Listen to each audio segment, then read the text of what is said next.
ഒരിക്കൽ കൂടെ കർത്താവായ യേശുക്രിസ്തുവിന്റെ നാമത്തിൽ എന്റെ സ്നേഹവന്ദനത്തെ അറിയിക്കുന്നു.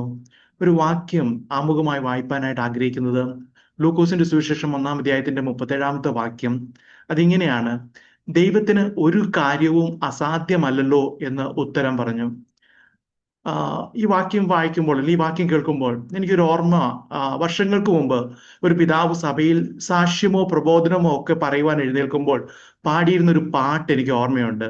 ആ പാട്ട് ഇങ്ങനെയാണ്: അസാധ്യമെന്ന് ഞാൻ കരുതിയ നാൾ അന്നാളിൽ അവൻ എന്നോട് ചൊല്ലി, മനുഷ്യരാൽ അസാധ്യം സാധ്യമാക്കുന്നവൻ നിന്നോട് കൂടിയുണ്ട്. നമുക്കൊക്കെ അറിയാം. ഈ പാട്ട് പാടി കേൾക്കുന്ന സമയത്തെല്ലാം ആ പിതാവ് പാട്ട് പാടിക്കൊണ്ട് എഴുന്നേൽക്കുന്നത് ഇന്നുള്ളത് എന്ന പോലെ ഞാൻ ഓർക്കാറുണ്ട്. ഏത് സമയത്തും ആ പിതാവ് ആ പാട്ട് പാടിക്കൊണ്ടായിരുന്നു സാക്ഷ്യത്തിനോ അല്ലെ പ്രബോധനത്തിനോ എപ്പോഴും എഴുന്നേൽക്കുന്നത് അങ്ങനെ തന്നെയായിരുന്നു. ഈ പാട്ടിന്റെ എഴുത്തുകാരന് ഇത് എഴുതാനുള്ള പ്രചോദനം മിക്കവാറും ലഭിച്ചത് ഇപ്പോൾ നമ്മൾ വായിച്ച ഈ വേദഭാഗത്ത് കാണുന്ന മനുഷ്യരുടെ അസാധ്യതകളെ സാധ്യമാക്കാൻ ദൈവത്തിന് പ്രസാദമുണ്ടെന്നുള്ള സന്ദേശം ഗ്രഹിച്ചിട്ട് തന്നെയായിരിക്കാം ആ ഒരു ഉദ്ദേശത്തിൽ, അല്ലെങ്കിൽ ആ ഒരു അല്ലെങ്കിൽ ആ ഒരു ദൈവിക അറിവിൽ നിന്ന് തന്നെയായിരിക്കാം ഈ പാട്ടുകാരൻ ഈ പാട്ട് എഴുതിയിരിക്കുന്നത്. പ്രിയമുള്ളവരെ, തീർച്ചയായും ഈ പാട്ട് കേൾക്കുമ്പോൾ അഥവാ പാടുമ്പോൾ നമ്മുടെ ഓരോരുത്തരുടെയും ഉള്ളിൽ ഒരു കുളിർമ അനുഭവപ്പെടുന്നുണ്ട്. കൂടാതെ നമ്മളെ ദൈവത്തിൽ ധൈര്യപ്പെടാൻ അധികം അല്ലെങ്കിൽ ഒന്നുകൂടി പ്രേരിപ്പിക്കുന്നതുമാണ്. നമുക്ക് നമ്മുടെ അസാധ്യങ്ങളെയൊക്കെ നോക്കി ദൈവം നമ്മോട് കൂടെ ഉണ്ടെന്നുള്ള ആ ധൈര്യം പ്രാപിപ്പാൻ നമ്മുടെ ജീവിതത്തിലൂടെ ഉണ്ട്. എന്നാൽ സാധാരണയായി നമ്മൾ ഈ പാട്ട് പാടി ആശ്വസിക്കുമ്പോൾ നമ്മുടെ ഉള്ളിൽ വരുന്ന ചിന്തകളെക്കാൾ വളരെ വലിയ അസാധ്യതകളെയാണ് തിരുവചനം സൂചിപ്പിക്കുന്നത്. നമ്മളുടെ മനസ്സിൽ പെട്ടെന്ന് ഓടി വരുന്ന അസാധ്യതകളെ അതൊക്കെ നമുക്കറിയാം. പക്ഷെ അതിനേക്കാളൊക്കെ വലിയ അസാധ്യതകളെയാണ് തിരുവചനം ഈ ഭാഗത്തിലൂടെ നമ്മെ സൂചിപ്പിക്കുന്നത്.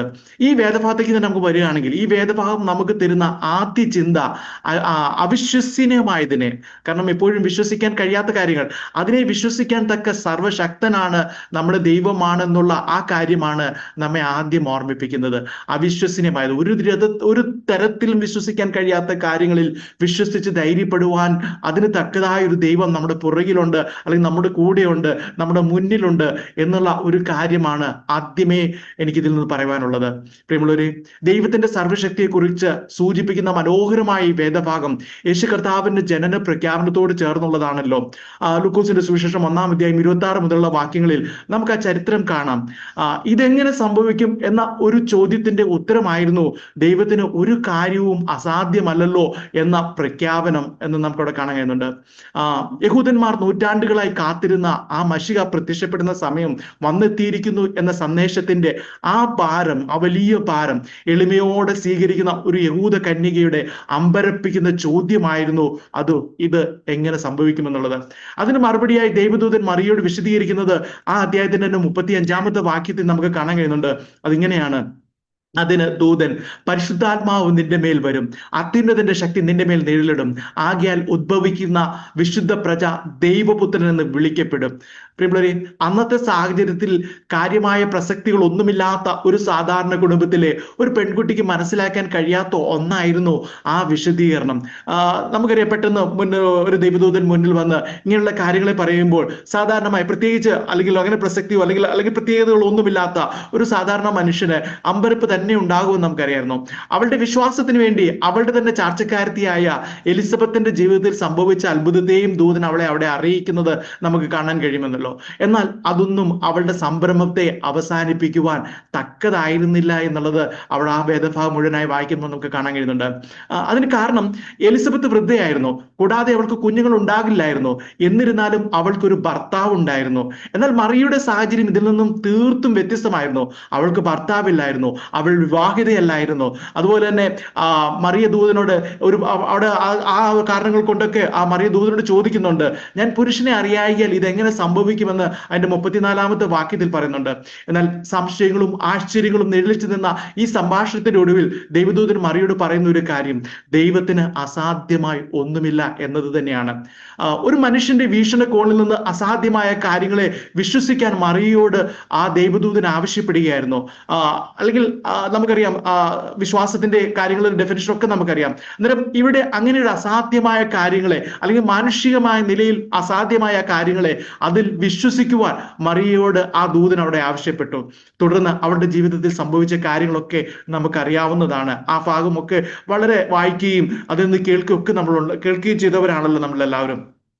മറിയയ്ക്ക് ഒരു വിധത്തിലും ചിന്തിക്കുവാൻ സാധിയില്ലാത്ത ചില ദൈവിക പ്രവൃത്തി തുടർന്ന് അവളുടെ ജീവിതത്തിൽ സംഭവിച്ചു എന്നുള്ളത് തുടർന്നുള്ള വാക്യങ്ങൾ നമുക്ക് കാണുന്നുണ്ട്. പ്രിയമുള്ളവരെ, അതിന് അവളുടെ യോഗ്യതകളല്ല ആ അവസരങ്ങൾ അവൾക്ക് അതിനു വേണ്ടി ഒരുക്കിയത്.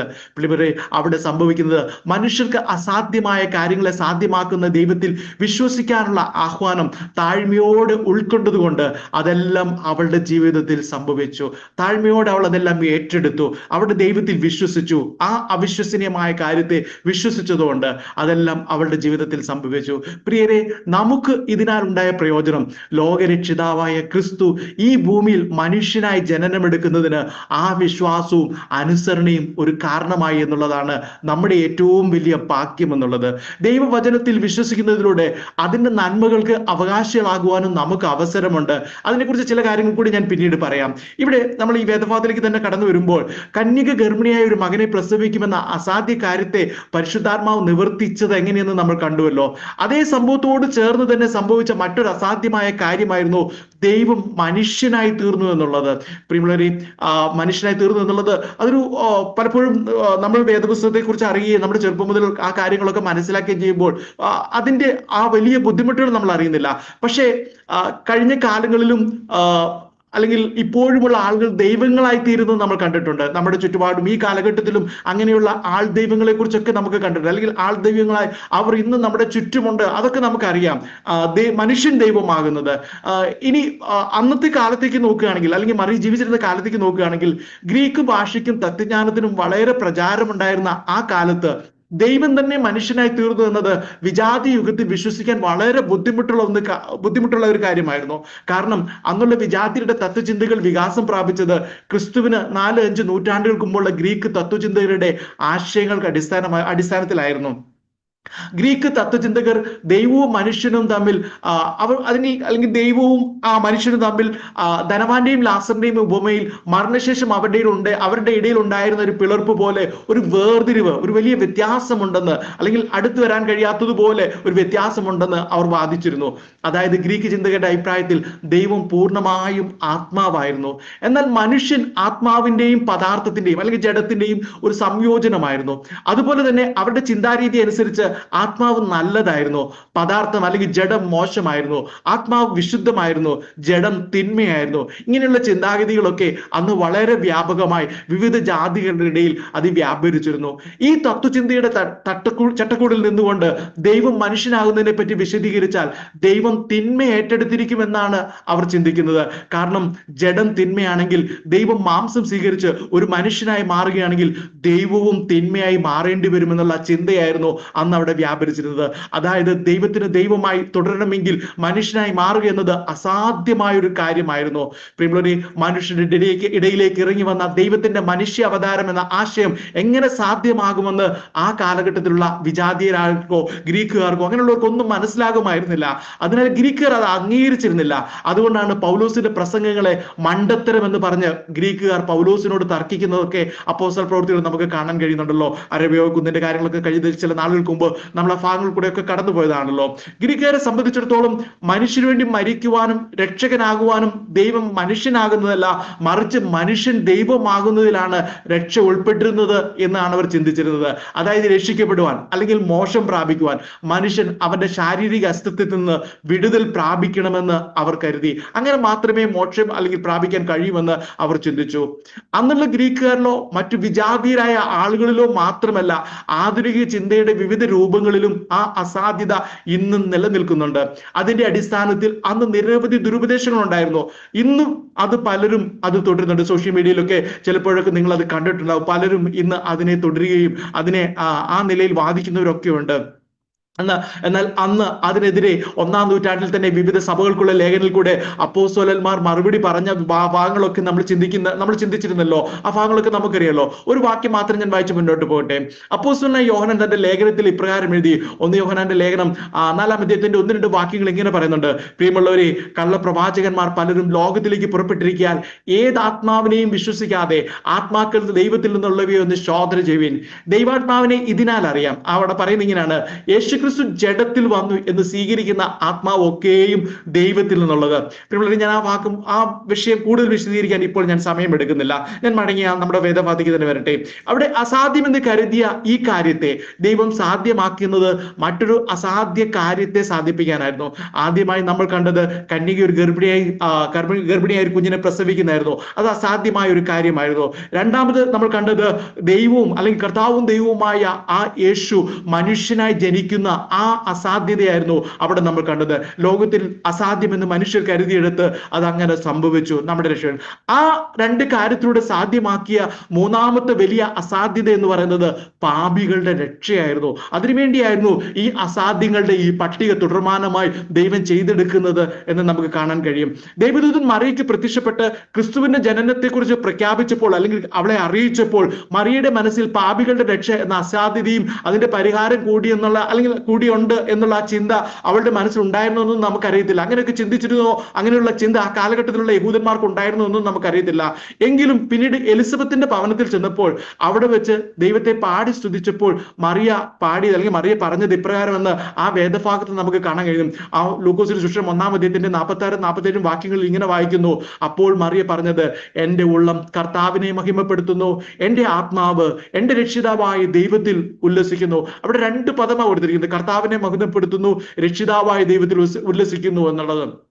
അവിടെ രക്ഷിതാവായ ദൈവത്തെ മഹത്വപ്പെടുത്തുന്നതിനൊപ്പം അവൾ യഥാർത്ഥ രക്ഷയെക്കുറിച്ചും ചിന്തിച്ചിരുന്നെങ്കിൽ എല്ലാ കാലങ്ങളിലുമുള്ള ദൈവഭക്തർ ചിന്തിച്ചതുപോലെ പാപികളുടെ രക്ഷ എങ്ങനെ സാധ്യമാകുമെന്ന് മറിയയും ചിന്തിച്ചിരിക്കാൻ സാധ്യതയുണ്ട്. കാരണം ഞാൻ മുമ്പ് പറഞ്ഞല്ലോ, മനുഷ്യന്റെ രക്ഷ മുഴുവൻ മനുഷ്യൻ ദൈവത്തെ പോലെ ആകുന്നതിലൂടെ അല്ലെങ്കിൽ ദൈവത്തിന്റെ ഭാവങ്ങളും ദൈവത്തിന്റെ ആ ദിവ്യത്വങ്ങളൊക്കെ ആയി തീരുന്നതിലൂടെയൊക്കെയാണ് രക്ഷ എന്ന് ചിന്തിച്ചിരുന്ന ആ ഒരു വലിയ കൂട്ടത്തിന് നടുവിൽ ദൈവം എങ്ങനെയാണ് മനുഷ്യ അല്ലെങ്കിൽ പാപികളെ രക്ഷിക്കുന്നു എന്നുള്ള ചിന്തയും ആ കാലഘട്ടങ്ങൾ ഉണ്ടായിരുന്നു. പ്രിയമുള്ളവരെ, ഇവിടെ ദൈവം ശക്തനാണെന്നൊരു ശരിയായ കാര്യമാണ്.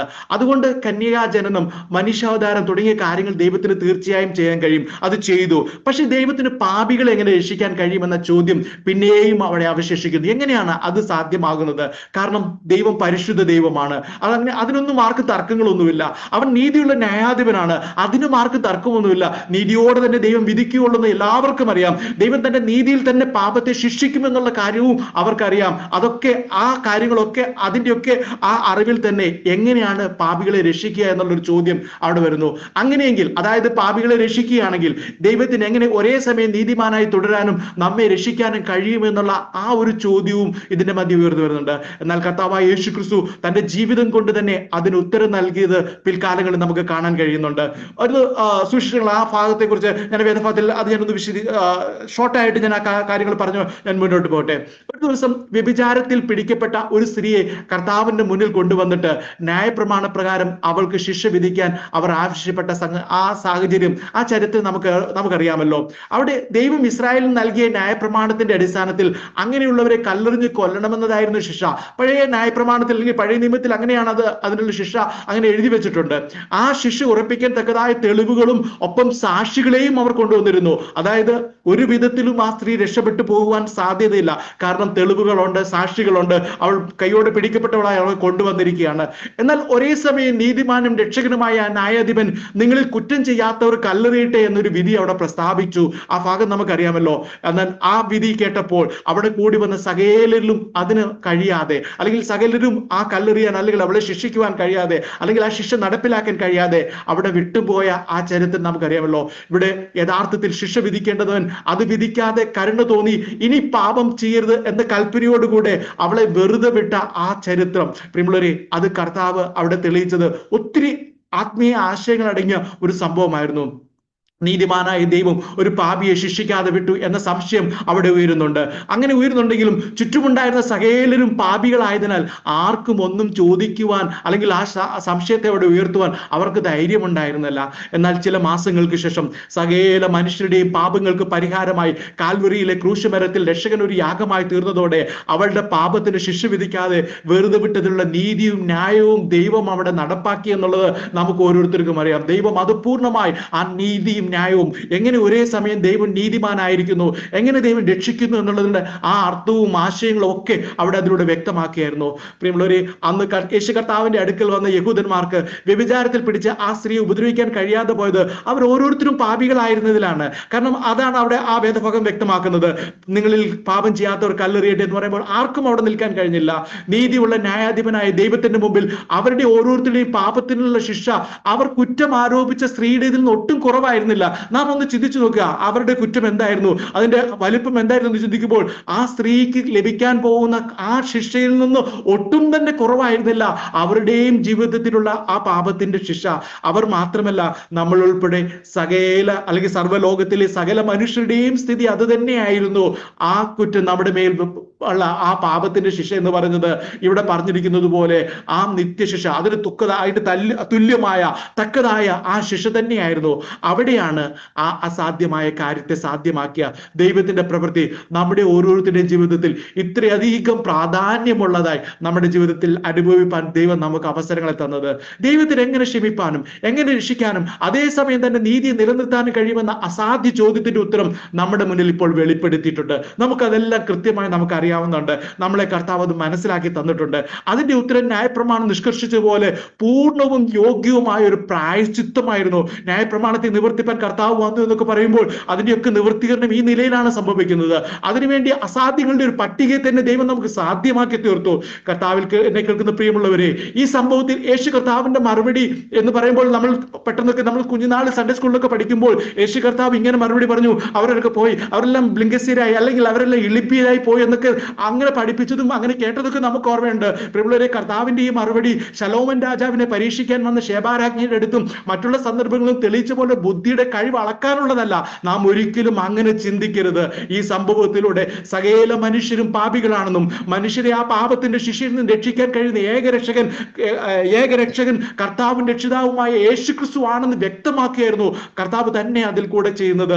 അവിടെ ശിക്ഷ വിധിക്കുവാൻ അല്ലെങ്കിൽ ആ ശിക്ഷ നടപ്പിലാക്കുവാൻ യോഗ്യനായ ഒരേ ഒരു വ്യക്തി, പാപമില്ലാത്തവൻ, കന്യകയിൽ നിന്ന് ജനിച്ചവൻ, അല്ലെങ്കിൽ മനുഷ്യരുടെ പാപങ്ങളിൽ നിന്നൊന്നുമില്ലാത്തവൻ, അതുപോലെ തന്നെ ദൈവം മനുഷ്യനായി തീർന്നവൻ, അവന് മാത്രമായിരുന്നു എന്നുള്ളത് അവിടെ വ്യക്തമാക്കിയിരുന്നു. എന്നാൽ അവൻ ശിക്ഷ വിധിക്കാതെ വിട്ടപ്പോൾ രക്ഷകനും ആ നീതിയുള്ള ന്യായാധിപൻ അവനാണെന്നുള്ള കാര്യം അവിടെ വ്യക്തമാക്കിയായിരുന്നു. ഇവിടെ ശിക്ഷ വിധിക്കുവാനായി യേശു കർത്താവിന്റെ അടുക്കിലേക്ക് സ്ത്രീയെ കൊണ്ടുവന്നവർ നിസ്സാരന്മാരായ സാധാരണക്കാരല്ല എന്ന് നമുക്കറിയാം.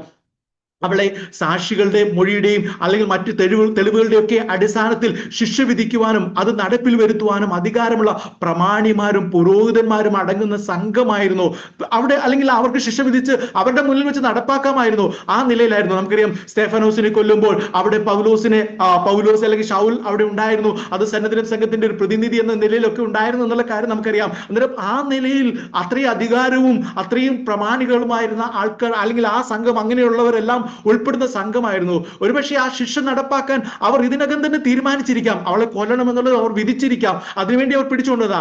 എന്നാൽ ചുങ്കക്കാരുടെയും പാപികളുടെയും കൂടെ ഭക്ഷണത്തിരിക്കുകയും അവരെ ശിഷ്യരാക്കുകയും ചെയ്യുന്ന യേശു കർത്താവിനെ ന്യായപ്രമാണത്തോടുള്ള ബന്ധത്തിൽ കൊടുക്കാനാണ് അവർ ആ സ്ത്രീയെ യേശു കർത്താവിന്റെ അടുക്കൽ കൊണ്ടുവന്ന് ആ അഭിപ്രായം ചോദിച്ചത്. ഇവളെ എന്ത് ശിക്ഷ വിധിക്കണം എന്നുള്ളത്, യേശു കർത്താവ് എന്ത് ചെയ്യുന്നു എന്നുള്ളത്. കാരണം കർത്താവ് ചുങ്കക്കാരുടെ കൂടെയായിരുന്നു, പാപികളുടെ കൂടെ അവർ ഭക്ഷണം കഴിക്കുമായിരുന്നു, അവരോട് കൂട്ടുകൂടുമായിരുന്നു, അവരെ സംസാരിക്കുമായിരുന്നു, അവരെ ശിഷ്യരാക്കുമായിരുന്നു. ഇതൊക്കെ സംഭവിക്കുമ്പോൾ ആ ന്യായപ്രമാണത്തിൽ ഈ ബന്ധത്തിൽ എന്ത് ചെയ്യുമെന്നുള്ളത് അവരുടെ ഇടയിൽ ഒരു ആശയക്കുഴപ്പം ഉണ്ടാക്കുവാൻ വേണ്ടി തന്നെയായിരുന്നു.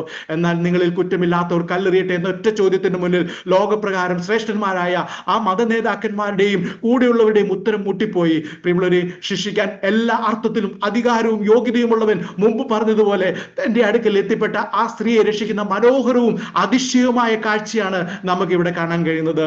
യേശു ക്രിസ്തു തന്റെ ശിഷ്യന്മാരോട് ഇടയ്ക്കിടെ താൻ നേരിടുവാൻ പോകുന്ന കുരിശിന്റെ അനുഭവത്തെ കുറിച്ച് സൂചന നൽകുന്നതൊക്കെ നമുക്കറിയാം. പല സന്ദർഭങ്ങളിലൊക്കെ പറയുന്നുണ്ട്. പത്രോസ് അതിനെ തടുക്കുകയും അതിനെ എതിർക്കുകയൊക്കെ ചെയ്യുന്നുണ്ട്. എന്നാൽ അത് കാരണം അവർ കൃത്യമായി ആ കുരിശിന്റെ അനുഭവങ്ങളെ അന്ന് അവർ മനസ്സിലാക്കിയിരുന്നില്ല. കാരണം അവർ ഒരു രാഷ്ട്രീയ വിടുതലിന് വേണ്ടിയായിരുന്നു ആഗ്രഹിച്ചത്, അല്ലെങ്കിൽ യഹൂദ രാഷ്ട്രം എന്നുള്ള നിലയിൽ അതിനുവേണ്ടി ഒരു മഷിക, അങ്ങനത്തെ ഒരു മഷികയായിരുന്നു യഹൂദന്മാർ ആഗ്രഹിച്ച് കാത്തിരുന്നത്.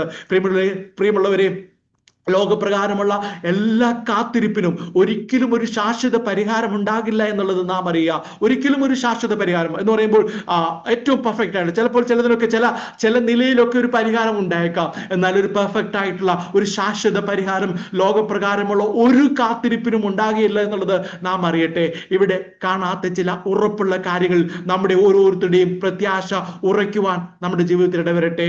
പ്രിയമുള്ളവരെ, ഇവിടെ അസാധ്യത്തെ സാധ്യമാക്കുന്ന ദൈവത്തിന്റെ പ്രവൃത്തിയെ കുറിച്ചുള്ള ഒരു പ്രഖ്യാപനം യേശു ക്രിസ്തു തന്റെ ശിഷ്യന്മാരുടെ മുന്നിൽ പിൽക്കാലത്ത് നടത്തുന്നത് മത്തായിയുടെ സുവിശേഷം 19 അധ്യായത്തിന്റെ 26-ാമത്തെ വാക്യത്തിൽ നമുക്ക് കാണാം. അവിടെ ഇങ്ങനെ പറയുന്നുണ്ട്, യേശു അവരെ നോക്കി, അത് മനുഷ്യർക്ക് അസാധ്യം, എങ്കിലും ദൈവത്തിന് സകലവും സാധ്യം എന്ന് പറഞ്ഞു. ആ വാക്യവും നമുക്കറിയാം, നമുക്ക് അതിന്റെ സന്ദർഭവും നമുക്ക് വളരെ പരിചിതമായ ഒന്നാണല്ലോ. അവിടെ ആ സന്ദർഭത്തിലേക്ക് നമ്മൾ പോവുകയാണെങ്കിൽ, നിത്യജീവനെ പ്രാപിക്കുവാൻ എന്ത് നന്മ ചെയ്യണമെന്ന് ചോദിച്ചടുത്തു വന്ന സമ്പന്നനായ ഒരു യഹൂദ യുവാവിന്റെ ചോദ്യത്തിന് കർത്താവ് നൽകുന്ന മറുപടിയിൽ അല്ലെങ്കിൽ ആ വ്യക്തിയോട് അല്ലെങ്കിൽ ശിഷ്യന്മാരൊക്കെ കേൾക്കെ ആ യുവാവിന് നൽകുന്ന മറുപടിയിൽ നിഴലിച്ചു നിന്ന ആ ഭയാനക യാഥാർത്ഥ്യത്തിന് മുന്നിൽ പകച്ചുപോയ ശിഷ്യന്മാരെ ആശ്വസിപ്പിച്ചുകൊണ്ട് കർത്താവ് നടത്തിയ പ്രഖ്യാപനമായിരുന്നു ഈ വാക്യത്തിൽ 19 അധ്യായത്തിന്റെ 26-ാമത്തെ വാക്യത്തിൽ നാം വായിച്ചത്. അത് മനുഷ്യർക്ക് അസാധ്യമെങ്കിലും ദൈവത്തിന് സകലവും സാധ്യമെന്ന് പറഞ്ഞത്. ഈ സന്ദർഭത്തിൽ കർത്താവിന്റെ അടുക്കൽ അടുത്തു വന്ന ആ യഹൂദ യുവാവിനോട് ദൈവകൽപ്പനകൾ അനുസരിക്കുവാനും തുടർന്ന് സൽഗുണപൂർണ്ണനാകുവാനായി തന്റെ സമ്പത്ത് മുഴുവൻ ഉപേക്ഷിക്കുവാൻ ആവശ്യപ്പെട്ടപ്പോൾ അത് ചെയ്യാൻ കഴിയാതെ ദുഃഖത്തോടെ അവിടെ വിട്ടുപോകുന്ന ആ മനുഷ്യനെ നോക്കിക്കൊണ്ട് കർത്താവ് ഇപ്രകാരം പറഞ്ഞു. ഞാൻ അധികം വിശദീകരിക്കുന്നില്ല, സംഭവങ്ങളൊക്കെ നമുക്ക് അറിയാവുന്നത് കൊണ്ട് ഞാൻ വളരെ ഷോർട്ടായിട്ട് ആ കഥയുടെ പ്രധാന ഭാഗങ്ങൾ മാത്രമേ ഞാൻ ഇവിടെ പറയുന്നുള്ളൂ. അങ്ങനെ കർത്താവിനെ ഉപേക്ഷിച്ചു പോകുന്ന ആ മനുഷ്യനെ ദുഃഖത്തോടെ നോക്കിക്കൊണ്ട് കർത്താവ് പറഞ്ഞത് 19 അധ്യായത്തിന്റെ 23-ാമത്തെ വാക്യത്തിൽ പറയുന്നുണ്ട്, യേശു തന്റെ ശിഷ്യന്മാരോട്, ധനവാൻ സ്വർഗരാജ്യത്തിൽ കടക്കുന്നത് പ്രയാസം തന്നെ എന്ന് ഞാൻ സത്യമായിട്ട് നിങ്ങളോട് പറയുന്നു. ധനവാൻ ദൈവരാജ്യത്തിൽ കടക്കുന്നതിനേക്കാൾ ഒട്ടകം കുഴയൂടെ കടക്കുന്നത് എളുപ്പമെന്ന് ഞാൻ നിങ്ങളോട് പറയുന്നു എന്ന് പറഞ്ഞു. നമുക്കും വളരെ പ്രസംഗങ്ങളും വളരെ പ്രാവശ്യം വായിക്കുകയൊക്കെ ചെയ്ത ഒരു വേദവാക്യമാണല്ലോ. ഇവിടെ പല വിശദീകരണങ്ങളൊക്കെ നമ്മൾ ഇതിനെക്കുറിച്ച് കേട്ടിട്ടുണ്ട്. പ്രിയമുള്ളവരെ, ഇവിടെ ഈ വാക്യത്തെ തന്നെ നമ്മൾ ആ വാക്യത്തിന്റെ അർത്ഥത്തെ തന്നെ നമ്മൾ വിശദീകരിക്കുകയാണെങ്കിൽ, സാധാരണ ഈ സൂചിയിൽ നൂല് കോർക്കാൻ നമ്മൾ പാടുപെടുമ്പോൾ സൂചിക്കുഴയിലൂടെ കടക്കുന്ന ഒരു ഒട്ടകത്തെ കുറിച്ച് ഒന്ന് ചിന്തിച്ചു നോക്ക്. ഒരു സൂചിക്കുഴയിൽ കണ്ണ് കാണാത്ത അല്ലെങ്കിൽ കണ്ണ് കാണുന്നവർ എങ്കിൽ പോലും എത്ര നേരം, അല്പം വിറയ്ക്കലോ അല്പം ഉണ്ടെങ്കിൽ എത്ര സമയം എടുത്തിട്ടാണ് ഒരു നൂല് ഒരു സൂചിയിലൂടെ നാം കോർത്തെടുക്കുന്നത്. പ്രിയമുള്ളവരെ, ഇവിടെ ഈ ഒട്ടകത്തിന്റെ പുറത്ത് കെട്ടിവെച്ചിരിക്കുന്ന ബാണ്ടക്കെട്ടുകൾ അഴിച്ചു മാറ്റിയാൽ ആ ഒട്ടകത്തിന് സൂചിക്കുഴയിലൂടെ കടക്കാനാകുമോ? ഇല്ല എന്ന് നമുക്കറിയാം, അത് പറ്റത്തില്ല. ഇനി ഒട്ടകത്തിന്റെ ശരീരത്തിൽ നിന്ന് അതിന്റെ രോമങ്ങളെല്ലാം നീക്കം ചെയ്താലും അത് സാധ്യമല്ല. ഇനി രോമമൊക്കെ നീക്കം ചെയ്തിട്ട് അതിന്റെ തൊലിയും മറ്റു കൊഴുപ്പുകളും നീക്കം ചെയ്താലും ആ ഒട്ടകത്തിന് ആ ശുചിക്കുഴിയിലൂടെ കടന്നു പോകുവാൻ അത് സാധ്യമല്ല. ഇനി അതിന്റെ മാംസം മുഴുവനും നീക്കിയാലും അതിന്റെ ഏറ്റവും ചെറിയൊരു എല്ലിന്റെ കഷ്ണം പോലും ആ സൂചിക്കുഴയിലൂടെ കടത്തി അപ്പുറം എടുത്താൻ അല്ലെങ്കിൽ അതിന് കടക്കാൻ കഴിയില്ല. കാരണം പ്രിയമുള്ളവരെ, അത് ദൈവത്താൽ മാത്രം സാധ്യമാകുന്നു. അതായത് ലോകത്തിലെ ആർക്കും സ്വന്തം കഴിവുകൊണ്ട് ദൈവരാജ്യത്തിൽ കടക്കാൻ കഴിയില്ല എന്ന് തന്നെയാണ് കർത്താവ് ഈ വാക്യത്തിലൂടെ ഉദ്ദേശിക്കുന്നത്. ആർക്കും സ്വന്തം കഴിവുകൊണ്ടോ സ്വന്തം പ്രയത്നം കൊണ്ടോ സൽക്കർമ്മം കൊണ്ടോ ഏതെങ്കിലും വിധത്തിൽ അങ്ങനെയുള്ള അധ്വാനം കൊണ്ടോ മനുഷ്യർക്ക് ഈ ദൈവരാജ്യത്തിൽ കടപ്പാൻ കഴിയുകയില്ല എന്ന് തന്നെയാണ് കർത്താവ് ഈ ചിന്തയിലൂടെ, ഈ വാക്യങ്ങളിലൂടെ അല്ലെങ്കിൽ ഈ പ്രഖ്യാപനങ്ങളിലൂടെ അവിടെയുള്ളവരെ അറിയിക്കുന്നത്. അവിടെ ചിലപ്പോഴൊക്കെ നമ്മൾ ഈ വാക്യമൊക്കെ വായിച്ചിട്ട് നമ്മൾ പലപ്പോഴും ആശ്വസിക്കാറുണ്ട്. നമ്മുടെ സാമ്പത്തിക നിലയെ വെച്ചിട്ട്, നമ്മുടെ ദാരിദ്ര്യത്തിന്റെ അവസ്ഥകളൊക്കെ വെച്ചിട്ട് നമ്മൾ ഒട്ടകമല്ല എന്നൊക്കെ നമ്മൾ വാദിച്ചേക്കാം. അങ്ങനെയെങ്കിൽ ഇന്ന് രാത്രിയിൽ എനിക്കൊരു ചോദ്യമുണ്ട്, നിങ്ങൾ എന്താണെന്നാണ് നിങ്ങൾ ചിന്തിക്കുന്നത്? അല്ലെങ്കിൽ നാം എന്താണെന്ന്? ഒട്ടകമല്ലെങ്കിൽ പിന്നെ നാം എന്താണ്? അങ്ങനെയാണ് ഇത്. അതെന്ത് തന്നെയാണെങ്കിലും അതിന് ആ സൂചിക്കുഴയിലൂടെ കടക്കാനാകുമോ? അങ്ങനെ ചിന്തിക്കുമ്പോൾ ഇല്ല എന്ന് തന്നെയല്ലേ നമ്മുടെ ഓരോരുത്തരുടെയും ഉത്തരം. നമ്മൾ എന്ത് തന്നെയായിരുന്നാലും ഒട്ടകമല്ല. അതിനേക്കാൾ കുറഞ്ഞ ജീവി ആയിക്കോട്ടെ, ഒന്നുമില്ലാത്ത അവസ്ഥയായിക്കോട്ടെ, എങ്കിലും നമുക്ക് ആ സൂചിക്കുഴിയിലൂടെ കടക്കുവാൻ നമുക്ക് കഴിയില്ല എന്ന് തന്നെ അർത്ഥം. ശിഷ്യന്മാർക്ക് അത് മനസ്സിലായി. അവർ ഉടനെ ഭയപ്പെട്ട് കർത്താവിനോട് ചോദിച്ചു. അതിന്റെ ആ ഭയത്തിലും അതുകൊണ്ട് അവർ കാരണം 19 അധ്യായത്തിന്റെ 25-ാമത്തെ വാക്യത്തിൽ അത് അങ്ങനെ തന്നെയാണ് പറയുന്നത്. അത് കേട്ട് ശിഷ്യന്മാർ ഏറ്റവും വിസ്മയിച്ചു. എന്നാൽ രക്ഷിക്കപ്പെടുവാൻ ആർക്ക് കഴിയും? ധനവാന്മാർക്ക് ആർക്കും കഴിയില്ലല്ലോ എന്നുള്ള അവരുടെ ചോദ്യം. രക്ഷിക്കപ്പെടുവാൻ ആർക്ക് കഴിയുമെന്ന് പറയുമ്പോൾ അവരുൾപ്പെടെയുള്ള ചോദ്യം, ഉൾപ്പെടെയുള്ള ആ ഭയത്തെയാണ് അവിടെ വ്യക്തമാക്കുന്നത്. ആ ചോദ്യം അങ്ങനെ രക്ഷിക്കപ്പെടാൻ ആർക്ക് കഴിയുമെന്ന് ചോദ്യം ചോദിച്ചപ്പോൾ കർത്താവ് അവരുടെ ആശങ്കകളെയും ഭയത്തെയും കണ്ടിട്ട് പുഞ്ചിരിയോടെ പറഞ്ഞു, അത് മനുഷ്യർക്ക് അസാധ്യമാണ്. എങ്കിലും നിരവധി അസാധ്യങ്ങളെ സാധ്യമാക്കി തരുന്ന, അല്ലെങ്കിൽ അങ്ങനെ നിരവധി അസാധ്യങ്ങൾ നമ്മളിപ്പോൾ ഇന്ന് രാത്രിയിൽ കണ്ടുപോലെ നിരവധി അസാധ്യങ്ങളെ സാധ്യമാക്കി നിങ്ങളുടെ അടുക്കലെത്തിയ, അല്ലെങ്കിൽ അവരുടെ അടുക്കൽ വന്ന് അവരോട് കൂടിയിരിക്കുന്ന ആ രക്ഷിതാവിനാൽ അതെല്ലാം സാധ്യമാകുമെന്നുള്ള കാര്യമാണ് അവിടെ അറിയിക്കുന്നത്. കർത്താവിൽ എന്നെ കേൾക്കുന്ന പ്രിയമുള്ളവരെ, അസാധ്യത്തെ സാധ്യമാക്കുന്ന ദൈവത്തെക്കുറിച്ച് നിരവധി പ്രസംഗങ്ങൾ നമ്മൾ ഓരോരുത്തരും കേട്ടിരിക്കാം. ഒരുപക്ഷെ അതൊക്കെ പല വിധത്തിൽ നമ്മെ സന്തോഷിപ്പിക്കുകയും ആശ്വസിപ്പിക്കുകയും ചെയ്തിരിക്കാം. അങ്ങനെ ഒരു താൽക്കാലിക ആശ്വാസത്തിന് വേണ്ടി ചില കാര്യങ്ങൾ ഇന്ന് രാത്രിയിൽ ഇവിടെ പറയുന്നു എന്ന് നിങ്ങൾ ഓരോരുത്തരും ധരിക്കരുത്. ഇന്ന് നമുക്ക് വേണ്ടത് മനുഷ്യന്റെ പ്രയത്നം കൊണ്ട് സാധിക്കാൻ കഴിയാത്ത പാപക്ഷമയാണ്, ദൈവിക സമാധാനമാണ്, നമ്മുടെ ശോഭയേറിയ നിത്യതയെക്കുറിച്ചുള്ള ഉറപ്പാണ്. അത് നമുക്ക് ഓരോരുത്തർക്കും ആവശ്യമുള്ളത്. അത് നമുക്ക് സാധ്യമാക്കി തരുവാൻ സർവശക്തനും സർവ്വവ്യാപിയുമായ ദൈവം കന്യകയിൽ പൂർണ്ണ മനുഷ്യനായി ജനിച്ചു. തന്റെ അടുക്കൽ വരുന്ന ആരെയും കൈവിടില്ല എന്നുള്ള ആ വലിയ വാക്തത്വവും നമുക്ക് അരുളി തന്നു. ലോകരക്ഷിതാവും കർത്താവുമായ യേശു ക്രിസ്തുവിൽ ആശ്രയിച്ച് ആ ഭാഗ്യത്തിന് അവകാശിയാകുവാൻ നമുക്കിന്ന് കഴിയുന്നുണ്ടോ എന്നൊരു ആഹ്വാനവും ഇന്ന് ഈ സന്ധ്യാസമയത്ത് നിങ്ങളുടെ ഓരോരുത്തരുടെ മുമ്പിൽ വെൽക്കുവാൻ ഞാൻ ആഗ്രഹിക്കുന്നു. പ്രിയമുള്ളവരെ, നിങ്ങൾ താല്പര്യപ്പെടുന്നുവെങ്കിൽ ദൈവം കല്ലായുള്ള നിങ്ങളുടെ ഹൃദയങ്ങളെ മാംസമായതാക്കി മാറ്റി ദൈവവചനങ്ങളെ ഹൃദയത്തിന്റെ മാംസപലകമേൽ എഴുതി നിങ്ങൾക്ക് രൂപാന്തരം വരുത്തും. ഓർക്കുക, ഹൃദയത്തിലുണ്ടാകുന്ന ഈ മാറ്റവും മനുഷ്യനാൽ സാധിക്കുന്ന ഒന്നല്ല, അതും അസാധ്യമായ ഒരു കാര്യം തന്നെ. ദൈവമാണ് അങ്ങനെ ഒരു മാറ്റത്തെ നൽകി അവിടെ ദൈവവചനത്തെ നമ്മുടെ ഓരോരുത്തരുടെയും ഉള്ളിലാക്കുന്നത്.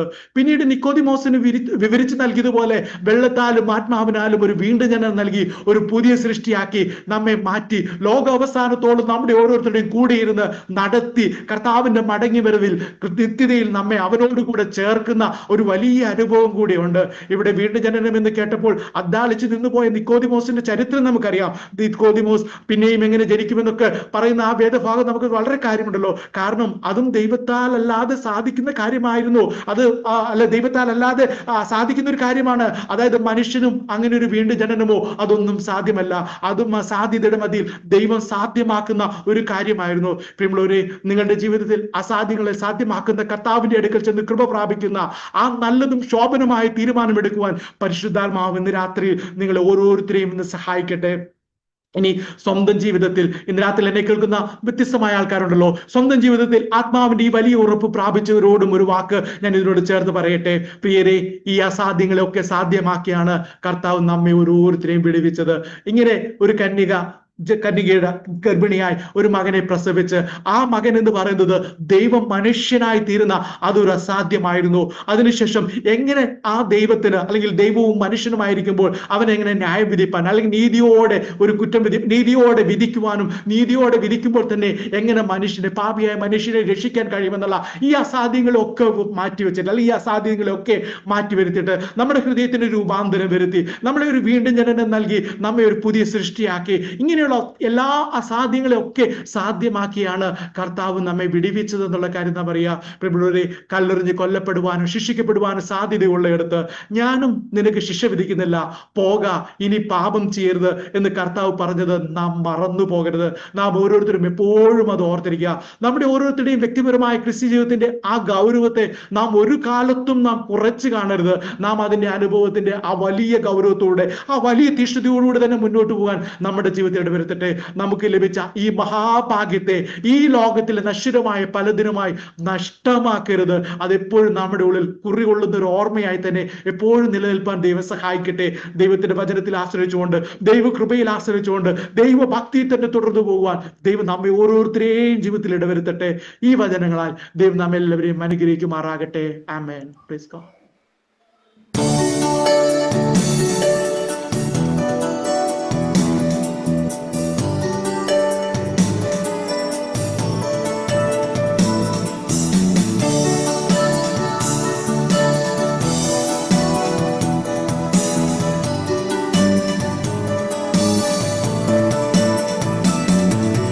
ബലഹീനനെന്നു ഞാൻ കരുതിയ അന്നാളിലവനെന്നോടു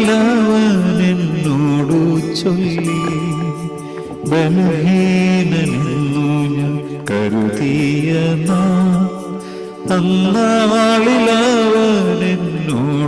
ചൊല്ലി, ശക്തനാക്കുന്നവൻ ബലം പകരുന്നവൻ നിന്നോടു കൂടെയുണ്ട്.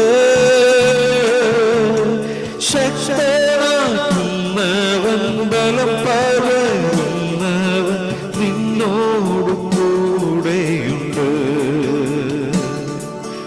അസാധ്യമെന്നു ഞാൻ കരുതിയതാ അന്നാളിലവനെന്നോടു ചൊല്ലിപ്പോ.